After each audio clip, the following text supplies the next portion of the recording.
خبر شامل کریں آپ کو بتائیں کہ امریکی اخبار دی نیو یارک ٹائمز کا کہنا ہے کہ افغان طالبان نے حالات میں عوام پر سختیاں مزید بڑھا دی ہیں۔ ملا ہیبت اللہ اخوندزادہ کے ہدایات کے بعد طالبان نے اپنے سخت قوانین پر عمل درآمد مزید تیز کر دیا ہے۔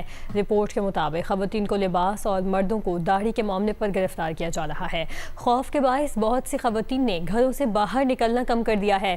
صرف 2 دن میں کم از کم 30 خواتین کو لباس کے قوانین کی مبینہ خلاف ورزی پر گرفتار کیا گیا۔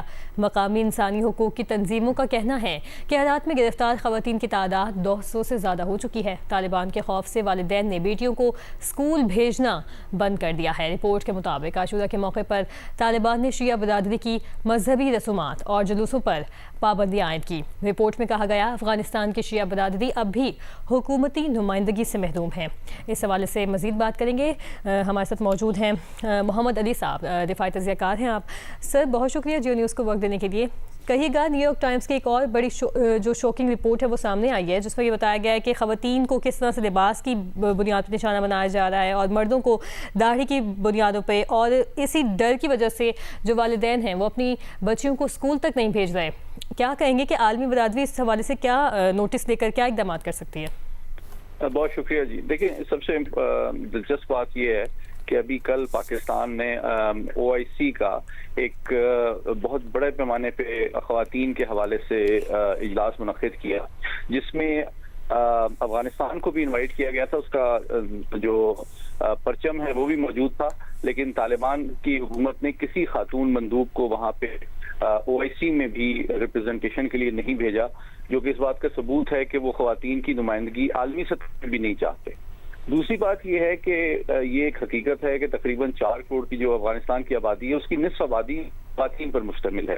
تو اگر آپ ان کو تعلیم کے مواقع نہیں دیں گے، ان کو روزگار کے مواقع نہیں دیں گے، تو نہ صرف یہ کہ آپ اپنے معاشی مسائل میں اضافہ کریں گے، بلکہ خواتین کے آگے بڑھنے کے مواقع بھی کم ہوں گے، اور ساتھ ہی ساتھ اگر وہ تعلیم حاصل نہیں کریں گی تو خواتین کے امراض کا علاج کون کرے گا؟ آپ کے پاس خواتین ڈاکٹرز نہیں ہوں گی، ٹیچرز نہیں ہوں گی، پیرامیڈکس نہیں ہوں گے، اور بلکہ ابھی جس طرح کی وہ ایک طرح سے بالکل پسماندہ ذہنیت کے تحت جو اپنا معیار زندگی مرتب کرنا رہے ہیں، اس کو ان کی خواتین جو ہیں وہ ریجیکٹ کر رہی ہیں، اور اس کی وجہ سے ان کی تجارت بھی بڑا مسئلہ پیدا ہو رہا ہے۔ اقوام متحدہ، ایمنسٹی انٹرنیشنل، یہ لوگ بھی اس پہ آواز اٹھا رہے ہیں۔ دوسری جانب میں یہ بات اس موقع پہ اٹھانا چاہتا ہوں کہ جو وہاں پہ بھی غیور اور باشعور افغان شہری ہیں وہ انتہائی نالاں ہیں، اور اب وہاں پہ افغان طالبان کے خلاف آوازیں اٹھ رہی ہیں۔ آپ نے دیکھا کہ ابھی حال ہی میں بدخشاں میں بھی وہاں کے طالبان کے جو کمانڈر بھی تھے،